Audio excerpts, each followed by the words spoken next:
Welcome back to the coach's desk, everyone. Trusting that everybody is doing well and everybody is doing all right.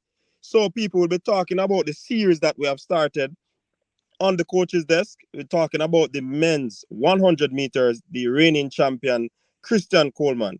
We already have video on the women's 100 meters. You can check it out, and the women's 200 meters. We have a special guest with us in studio, Sprint Factory. Sprint Factory, big up yourself. Yeah, bless up. All right, so Sprint Factory has joined us to give his voice, lend his voice on this particular topic. One of the fastest rising YouTube channel out there, people. So you can always go and show him some support by subscribing to his channel and watching his videos and drop likes on them as well. So the reigning champion is Christian Coleman over 100 meters. The last time he ran 9.76 to take that title when he was, I believe, at his best, at his peak. What say you, Sprint Factory, on his chances going into this World Championship in his backyard, so to speak? Personally, looking at his races so far this season, he has shown some improvements gradually because I think he started out around 992, and then in the US semifinal, he clocked I think is around 9.87 to finish second.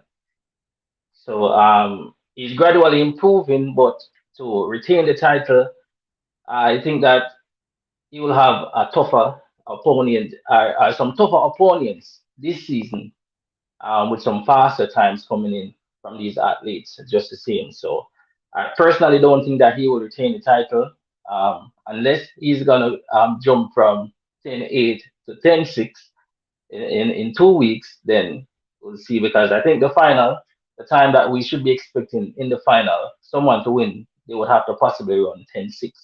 But then again, what we have seen with finals is that some athletes doesn't handle the pressure well, so the time probably possibly go down to around 10-7 for the winner. But we'll see. But I really don't think Christian Coleman have performed that well this season to actually retain it at the World Championships in the coming weeks.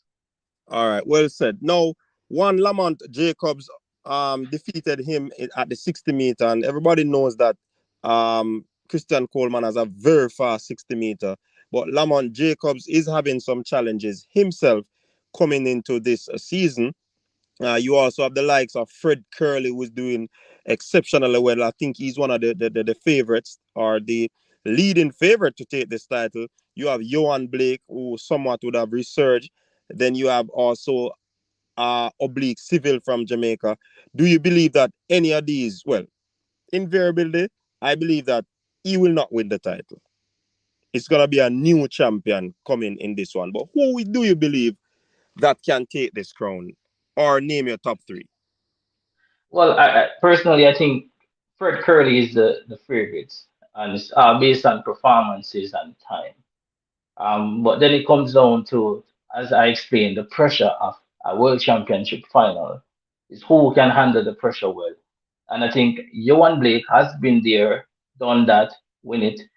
And last year, or the last World Championship, I think he finished fifth. But we all know that he wasn't having a good season last year. We have seen times this year that he hasn't clocked in over a decade. So Johan Blake is kind of getting back to his old form. We have Oblique Civil, who has run 9.86. He hasn't run 9.86 since that run. He looks very impressive in the heats, though. I must say, in the heats at the national trials, Oblique Civil definitely looked impressive. But in the final, he looked a bit nervous running against Johan Blake, which leads me to think if these athletes can actually hold their nerves running against a Johan Blake, knowing that Johan Blake is in form this season. But personally, watching Oblique Civil, I think just the way he run his form, his techniques looks to be up to par. And working with Coach Mills, I think we can expect him to medal possibly. I also expect Johan Blake to medal based on the fact that his experience and the time that he's running. And I also expect Fred Kerley to be in the top three as well. For first, I think Fred Kerley might, and I said just might beat Johan Blake. I think Johan Blake will be up there in first or second place for some reason. I just feel that this season, with the performances that I've seen him, especially at the national trials, and I think Oblique Civil will probably be around second or third. So I think we can possibly expect two medals. But definitely we have also Trayvon Bromell. We have to bring him in the conversation as well. He has been performing not at his best, but he has been performing up there with the top athletes. So it's going to be a very, very tough final to predict. But my prediction is that um, Fred Curley, Johan Blake, and Oblique Civil. And Akeem Blake as well. I want to touch on Akeem Blake because he has been performing, um, gradually improving throughout his races.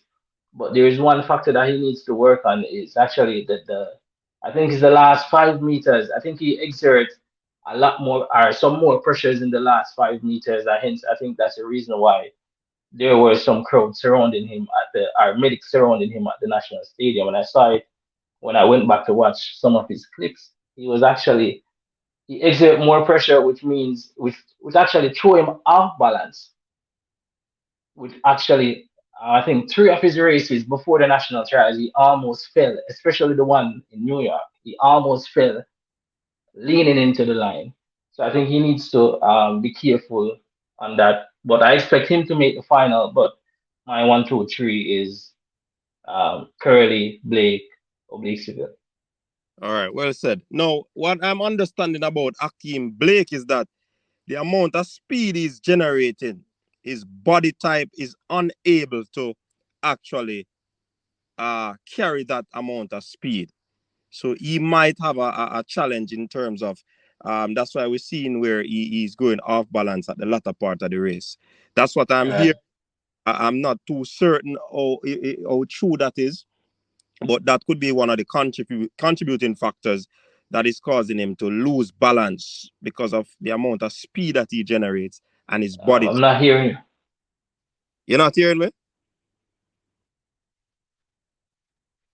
Yeah, man, his body type is not able to, um, contain that amount of speed. So If you're basically, hearing, I'm not hearing. yeah, man. No, where I'm hearing you. Don't worry yourself, man. Basically, I'm saying that Christian Coleman will lose his title. Who is going to win it? Fred Kerley is at the top of the table, but it can be anybody's game. Thanks very much for tuning in. Stay safe, people. Until next time, peace out. And remember to support the Sprint Factory and the coach's desk. Peace out.